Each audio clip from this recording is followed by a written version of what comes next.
Hello বন্ধুরা, তো চলো তোমাদেরকে আজকে শেয়ার করি হলো পিৎজার রেসিপি। যদিও আমি বানাতে পারি না, আমি এত পারদর্শী না, বানিয়েছিল হলো আমার বোন, আমি বানিয়েছিলাম হলো ভিডিও।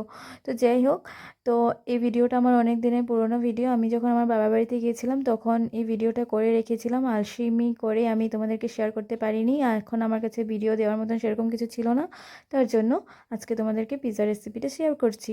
তো প্রথমে দেখতে পেলে বোন আটাটাকে একটা ডোকে পুরো বেলে নিয়েছে, তার মধ্যে চিজ দিয়ে দিয়েছে। আর হ্যাঁ, আটাটাকে মানে আটা না, সরি, ময়দাটাকে অনেক 2-3 ঘন্টা আগে মেখে রাখতে হয়। তার মধ্যে ইস্ট দিয়েছিল না ইনো দিয়েছিল, আমার এত ভালো মনে নেই আর কি। দুধ দিয়ে মেখেছিল, এতটুকু মনে আছে।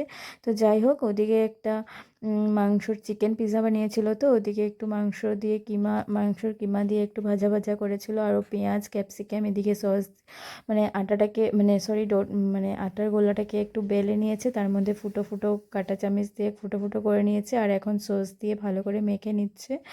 আমি এতটা জানি না। আর এটা পুরোটা বোন একা বানিয়েছিল আর কি। বোনের ইচ্ছা ছিল দিদিকে একটু পিৎজা বানিয়ে খাওয়ানোর। আর যেহেতু হাতে অতটা সময় ছিল না, কারণ অনেক মেখে অনেকক্ষণ রাখতে হয়, তারপরে নাকি মানে পিৎজাটা একটু ভালো ফলে ওঠে আর কি। তো ও একটু তাড়াতাড়ির মধ্যে ছিল, তার জন্য পিৎজাটা এত ফোলেনি। আর এদিকে দেখো আমি কতটা খুশি, আমার বোনও পিৎজা বানাচ্ছে, আমি খাবো। যাই হোক, তো এদিকে সব কিছু ফলে ওঠে আর কি, যেটা বলছিলাম।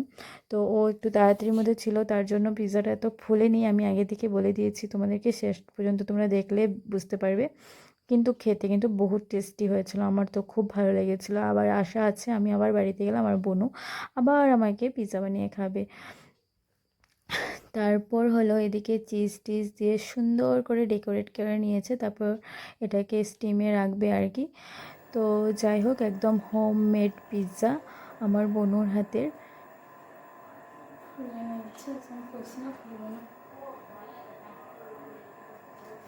আমি বসে পড়েছি পিৎজা নিয়ে, পিৎজা খাবো, চিকেন পিৎজা। তো সামনে এসে দেখাও একটু কতটা লোভনীয় হয়েছে।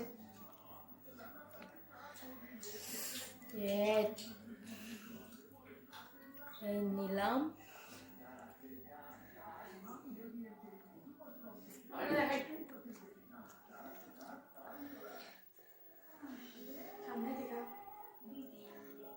খাওয়াটা দেখা আমার দেখিস না।